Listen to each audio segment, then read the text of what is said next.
On this episode, time is not your friend.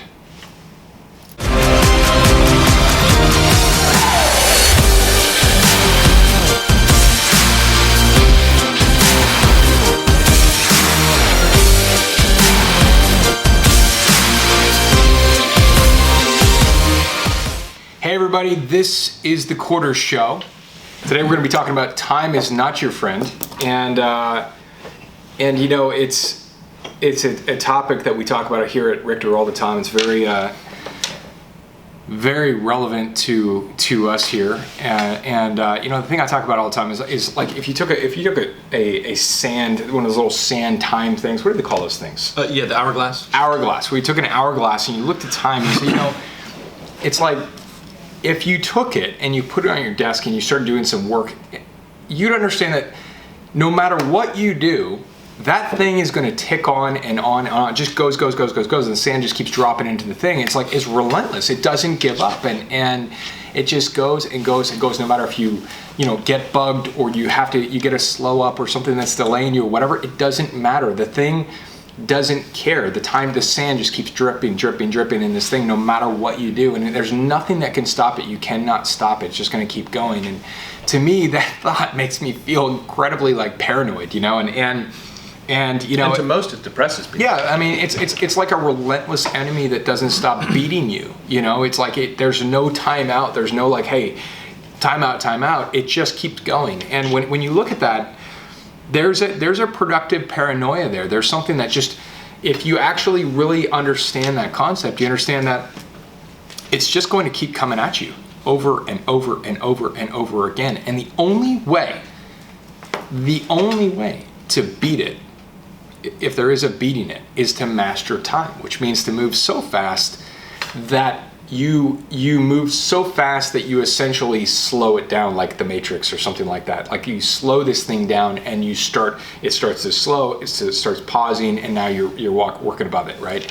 That's the only way to really look at time, and you have to move so fast that you slow it down or completely pause time, right?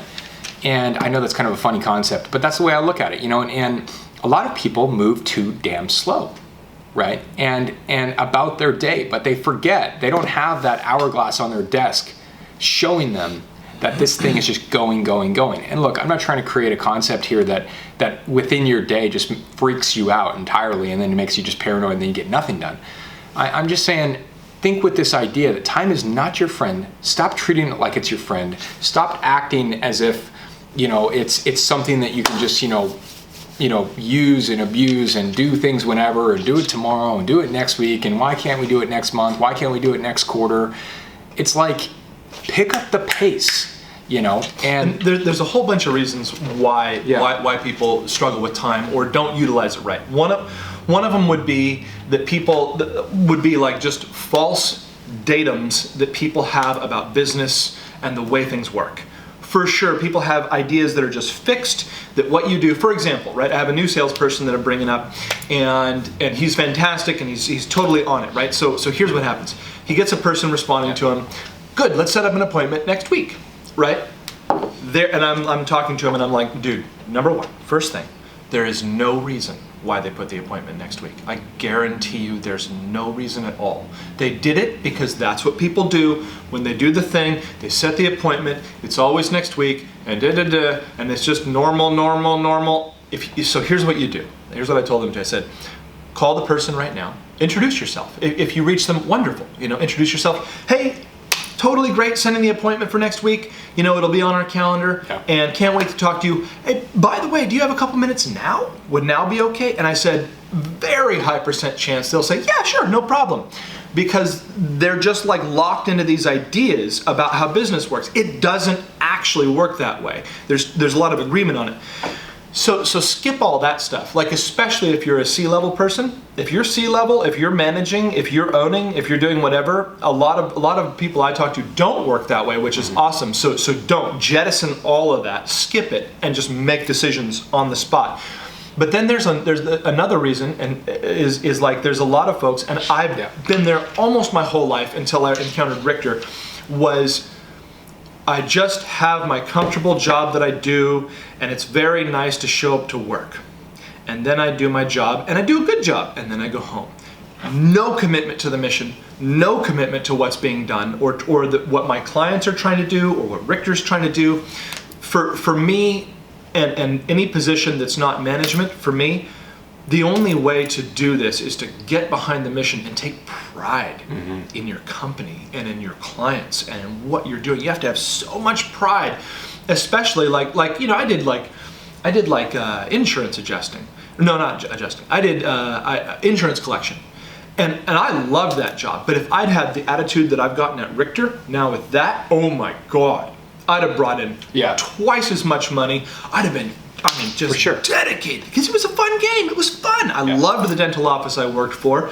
I loved the people that I worked with. I enjoyed the insurance people I talked with. Man, I could have crushed it and helped everybody if I took pride in what I was doing. I'd have eliminated so much time. Anyway, just time is not at all your friend. And if you are to eating time, then probably you're not committed to what you're doing. Yeah, look at it from this. Like if you find yourself pushing off, like, oh, I'm so busy, and you're pushing things off, like, oh, I'll do this tomorrow, oh, I'll do it next week, oh, I'll do it. It's like time is loving that. Time is completely not a friend. It's an absolute enemy. It's loving that. It's like, yes, I'm winning, right? And it's like you can't operate that way. You have to speed up everything that you're doing, do it now, make everything urgent, and especially in sales, like some people are going to be like, and we are going to talk about this in another episode, but some people talk about, oh, you're being pushy, you're pressuring, why is it so urgent? It's like, because it's Everything's urgent. Everything's urgent. You need to get, life is a jungle, for goodness sakes. That's the hustle of everything that we're doing, right? With being an entrepreneur, being in sales. By the way, being a salesperson, that is an entrepreneur, right? So being an entrepreneur and doing what you're doing, it's like, it's all urgent. And the person who wins is the person who's speedy, the person who's fast, the person who can conquer time. And if we be lethargic about it, or we be sort of gluttonous about time, it's like it will eat you alive. And you know what? Other people are just going to win. And one of the things that I've always said at Richter, it's like we can beat people, we can beat other companies just on speed alone. Yeah. Not products, not quality control, not anything, just speed alone. And we have, and we do. And we beat them on products too. We beat them on products and other things. I mean, of course, we do all these other things well as well. But the truth is that you can beat companies just because you're faster. Yeah. And the truth is, a lot of people are slow. Fast with your customer service too. Your sales, your customer service, your production, the whole thing, how things move, end to end, the whole thing. Yeah. And just understand that if you had that, and look, get an hourglass, put it on your desk. It'll freak you out. You look at it, you realize it just ticks on. You know what's untrue? Relentlessly ticks on. You know what's untrue? That it takes a long time to get quality work done. That is so false. You hear authors brag about authors specifically. Oh, it took me 6 years to write this book. Bull-oni! So, yes, it took them 6 years. No, that's not a badge of greatness. It didn't take 6 years because it has to. It took 6 years because they took 6 years. Because they took 6 years. Yeah, there are some great authors that'll knock out a book in like a couple months. One of my favorite books was written. I believe that book was written in, one of my top favorite in a sales category is written in 3 days, right? Oh. And so. The truth is, sometimes when inspiration hits, you gotta make it happen right now. Yeah. And you can't add a whole bunch of time to the equation. Because look at this. Take I know we're trying to wrap up, but take a great author, and they're producing a great book. And let's say they take 5, 6, 7, 8 years to get that book done. Now this is crazy. This is a stupid way to look at it. I get it. But in terms of your customers, how many people passed from the earth during that time that will never read that book that would have enhanced life, that would have caused perhaps a grandparent to have an extra moment with a grandchild and had a better moment? How many people missed out on the chance to be influenced because that person took years on something that could have taken 1 year or less? And now look at your clients. You got to get quality done because they got a mission to accomplish. Yeah. What if every vendor that Apple ever encountered took years to get products done? We wouldn't have seen it. I wouldn't have the supercomputer in my pocket right now. We wouldn't have an iPhone in 2007. We would have iPhone in 2016, 2017. Thank you. And get it done. It's just, you got to get it done. You got to pick up you have to pick up the pace. you have to pick up the pace. And I know nobody probably wants to hear like, but I'm just so busy. It's like, well, like you're partly busy because things are stacking up. You gotta finish stuff. You gotta finish stuff and get That's through the it, way and not to things be are busy. You're kind of busy because you're moving too slow, and you got to pick it up. So yeah, do you need quality? Yeah. You need to be a perfectionist and get great products? Yeah.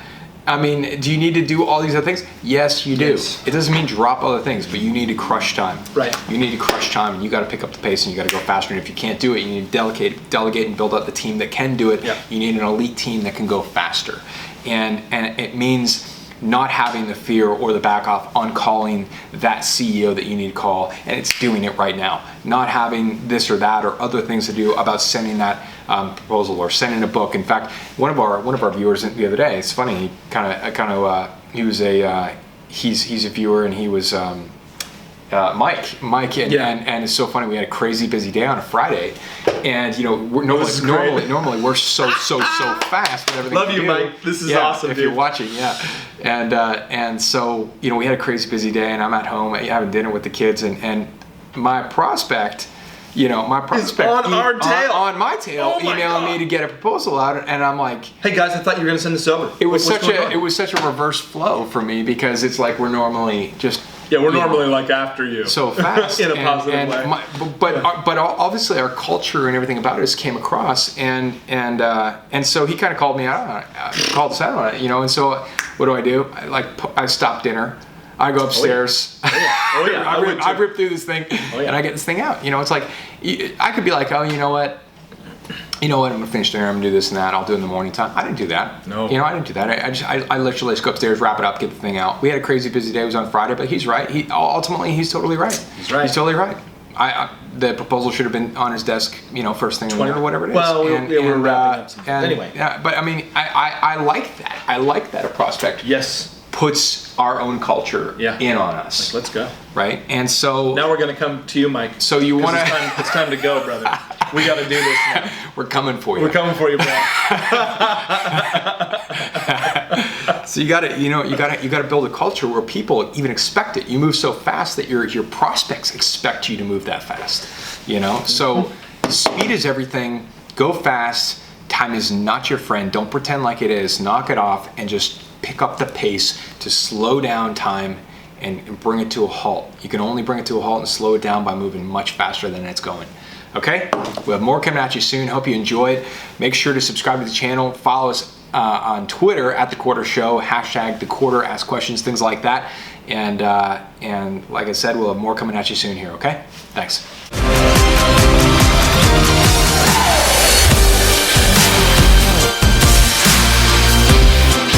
All right, there's Periscope. Oh, look at that! Where am I? You're sort of not in it.